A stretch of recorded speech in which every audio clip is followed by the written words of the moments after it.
শুভ সকাল বন্ধুরা, এখন বাজে সকাল 5টা, মানে ভোর 5টা আর কি। আমরা এখানেই ছিলাম রাতের বেলায় ভুবনেশ্বরের কাছে।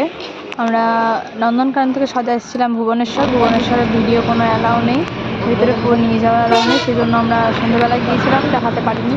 তো আজকে তোমাদেরকে দেখিয়ে দিচ্ছি, ওই যে দেখতে পাচ্ছ ভুবনেশ্বর মন্দির। তো যাই হোক, এখন যাচ্ছে হচ্ছে ভুবনেশ্বর থেকে সোজা পুরী। সকাল হয়ে গেছে আর আমরা বেরিয়েও পড়েছি, প্রায় 6:30 নাগাদ আমরা বেরিয়ে পড়েছিলাম ভুবনেশ্বর থেকে। আর পুরী পৌঁছাতে 1 ঘন্টা টাইম লাগবে। তো চলো, এখন দেখো আমাদের এক ঘুম হয়ে গেছে, প্রায় 1.5 ঘন্টা মতো লাগলো আর কি। ভাবলাম হয়তো 1 ঘন্টায় পৌঁছাবো, কিন্তু জ্যাম ট্যাম নিয়ে 1.5 ঘন্টা লাগলো। এসে আমরা মুড়ি খেতে বসে পড়েছিলাম, মুড়ি টুড়ি খেয়ে আমরা বেরিয়ে পড়েছিলাম একদম যেটার জন্য আসা আমাদের, সমুদ্র। তো যাই হোক, সমুদ্র সবার ভালো লাগে, কারো হয়তো পাহাড় ভালো লাগে। তো এসে আমরা মুড়ি টুড়ি খেয়ে আগে সমুদ্রে চলে এলাম। আমাদের রুম হচ্ছে এই সামনেই, এটার পেছনে পরের গলিটা।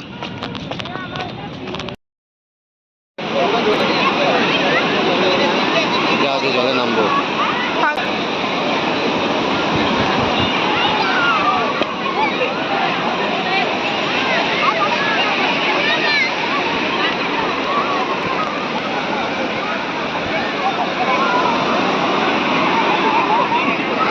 ক্যামেরা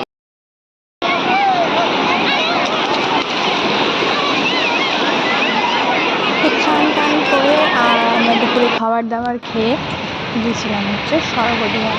তো এই যে দেখতে পাচ্ছ পেছনে স্বর্গদ্বার, এখানে ভিডিও করা অ্যালাউ ছিল না আমি জানি না, তবে এটা আমি ভিডিও করিনি, কারণ এখানে কী হয় সবাই জানে, সেগুলো আর ভিডিও করার কিচ্ছু নেই।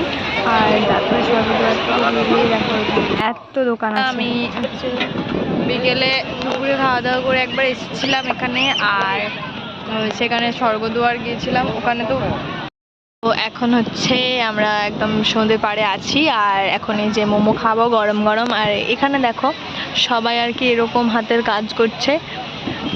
এখানে এটা কি ঠাকুর বানিয়েছে, এটা কৃষ্ণ ঠাকুর। ওইখানে একটা বানিয়েছে হচ্ছে দুর্গা ঠাকুর, আর এখানে একটা বানাচ্ছে, এখনো বানায়নি, বানানো কাজ চলছে। তো চলো দেখো সমুদ্র, এখনো কত মানুষ স্নান করছে, আর আমার তো এতেই ঠান্ডা লেগে গেছে।